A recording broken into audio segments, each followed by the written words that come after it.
Assalamualaikum warahmatullahi wabarakatuh. Nama saya Zaki Saputra Arifin dari kelas 11 IPS 2. Jadi hari ini saya akan menjelaskan tentang dampak dari kolonialisme dan imperialisme. Kolonialisme yaitu mengembangkan kekuasaan suatu negara di luar wilayah negara, dan imperialisme bertujuan untuk memiliki kekayaan atau gold, mencapai kejayaan atau glory, dan menyebarkan agama atau gospel. Kolonialisme berasal dari kata kolonus atau kolonial, yang berarti suatu usaha untuk mengembangkan kekuasaan suatu negara di luar wilayah negara tersebut. Kolonialisme pada umumnya bertujuan untuk mencapai dominasi ekonomi atas sumber daya manusia dan perdagangan di suatu wilayah. Wilayah koloni umumnya adalah daerah-daerah yang kaya akan bahan mentah untuk keperluan negara yang melakukan kolonialisme. Imperialisme adalah usaha memperluas kekuasaan suatu negara untuk menguasai negara lain. Imperialisme dapat dibagi menjadi dua macam, yaitu imperialisme kuno, imperialisme modern. Imperialisme kuno berlangsung sebelumnya revolusi industri dan bertujuan untuk memiliki kekayaan atau gold, mencapai kejayaan glory, dan menyebarkan agama atau gospel.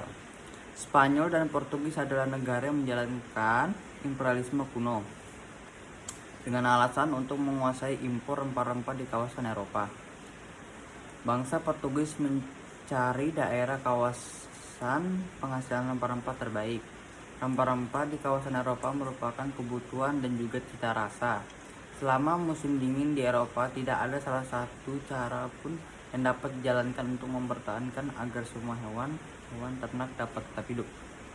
Karena itu banyak hewan ternak yang disembelih dan dagingnya kemudian harus diawetkan. Untuk itulah diperlukan sekali banyak garam dan rempah-rempah. Cengkih dari Indonesia Timur adalah yang paling berharga. Indonesia juga menghasilkan lada, buah, pala, dan bunga pala. Kekayaan alam Indonesia yang begitu melimpah termasuk dalam tanah rempah-rempah menjadi alasan Portugis ingin menguasai daerah Indonesia sekaligus menguasai pasaran Eropa. Bangsa Portugis memulai melakukan penjajahan dengan diadakannya perjalanan seorang Portugis yang bernama Bartolomeu Dias 1450 sampai 1500. Dia berhasil mengarungi samudra hingga ke benua Afrika, Tanjung Harapan pada tahun 1486. Setelah itu ada juga Vasco da Gama 1469 sampai 1524 yang berhasil mendarat di Calcutta, India pada 22 Mei 1498. Lalu juga ada Alfonso de Albuquerque 1453 sampai 1515 yang berhasil mendarat di Malaka yang menyebutnya pada tahun 1511. Dampak penjelasan Portugis di bidang agama. Menurut Lombard, umat Kristen tertua Indonesia adalah Katolik.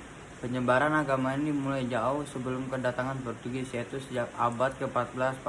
Pada abad itu, sejumlah rohaniwan Katolik sehingga di Kepulauan Nusantara, di antara mereka adalah Odorico de Pardone yang mengadakan perjalanan dari Eropa ke Cina pada tahun 1321.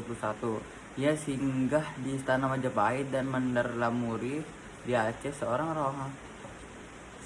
rohaniawan Fransiska yang bernama Joae de Marigunolu mengikuti jejaknya dan tercatat pernah diterima dengan baik di Istana Samudra Pasai pada tahun 1347. Akan tetapi, penyebaran agama Katolik dan pengaruh yang lebih besar pada saat kedatangan Portugis di Nusantara. B. Dampak penjajahan Portugis di bidang arsitektur. Ada dua ciri dari banteng-banteng peninggalan Portugis. Pertama, di dalam banteng terdapat perumahan, kantor, gereja, rumah sakit, dan lain-lain. Sedangkan yang kedua, di luar benteng terdapat perumahan, sementara dalam benteng sendirinya kosong. Jadi benteng yang dikelilingi tempat tinggal sebagai tempat pertahanan. Benteng selalu berada di ketinggian dan selalu berada di dekat pantai atau laut. C. Dampak penjajahan Portugis di bidang bahasa dan sastra. Dalam bidang bahasa kosakata bahasa Portugis diserap ke dalam bahasa Indonesia. Sebagai contoh, biola atau viola, meja atau mesa, mentega atau menteiga, dan lain-lain. D. Dampak penjajahan Portugis di bidang kesenian, seperti beberapa tarian, tanjidor, dan juga keroncong. Dampak penjajahan Portugis di bidang kuliner. Ada beberapa contoh makanan, misalnya bubengka, asam pedis, panada, achar, dan sebagainya. Terima kasih. Assalamualaikum warahmatullahi wabarakatuh.